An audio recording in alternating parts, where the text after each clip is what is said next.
আজ 14 ফেব্রুয়ারি। বিশ্বজুড়ে উদযাপিত হচ্ছে ভালোবাসা দিবস বা ভ্যালেন্টাইন্স ডে। ঋতুরাজ বসন্তের প্রথম দিন, যখন প্রকৃতি ফুলে ফুলে রাঙানো বাঙালির মনে ভালোবাসাও যেন পায় নতুন এক রূপ। আজকের দিনটি শুধু তরুণ তরুণীদের জন্যই নয়, সব বয়সী মানুষের জন্যই। মা বাবা, স্বামী স্ত্রী, ভাই বোন, প্রিয় সন্তান বা বন্ধু সবাই আজ একসাথেই ভালোবাসার উচ্ছ্বাসে মেতে উঠবে।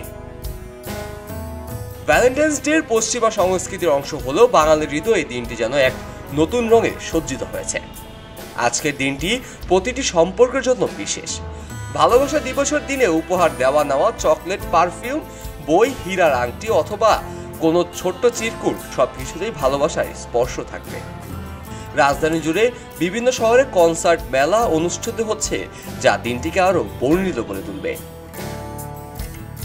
এই দিনটি বিশেষভাবে মনে করা হয় কারণ ফেব্রুয়ারি এই সময় পাখিরা তাদের জুটি খুঁজে বাসা বাঁধে, বৃক্ষে নতুন পাতা জন্ম নেয়, ফুলেরা মুকুলিত হয়, আর এর সাথে মানুষের মনের ভালোবাসা আরো গভীর হয়।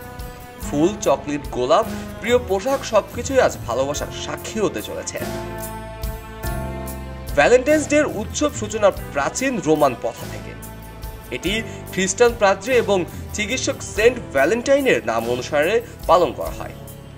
270 খ্রিস্টাব্দে রোমান সম্রাট গিথিস সেন্ট ভ্যালেন্টিয়ানের বিরুদ্ধে মৃত্যুদণ্ডের ঘোষণা করেন, কারণ তিনি খ্রিস্টান সেনাদের চিকিৎসা করতেন।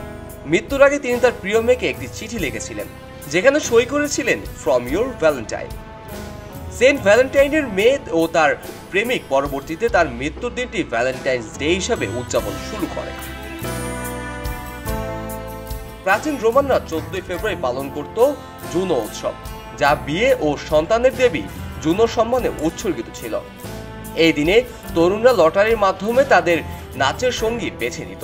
পরবর্তীতে খ্রিস্টান ধর্মের প্রসারে 400 খ্রিস্টাব্দে এই দিনটি সেন্ট ভ্যালেন্টাইনের আত্মত্যাগের সঙ্গে গেঁথে 14 ফেব্রুয়ারি ভ্যালেন্টাইন্স ডে হিসাবে পালন করা শুরু করে।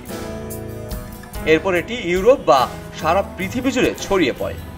আজ এই দিনটি শুধু প্রেমের পত্র বা উপহার নয়, বরং সমস্ত মানবিক সম্পর্ক শক্তিশালী বন্ধন তৈরি করার একটি দিন হয়ে উঠেছে। কাজী মোহাম্মদ আরাফাত, খবরের কাগজ। পক্ষপাতের ভিড়ে আজ থেকে কোনো পক্ষ নয়, খবর হবে নিরপেক্ষ। বানোয়ার তথ্যবাদ, খবর হবে নিখাদ। ভেঙে গুজবের শিখ, খবর হবে নির্ভীক। এলো খবরের কাগজ, নিখাদ, নির্ভীক, নিরপেক্ষ।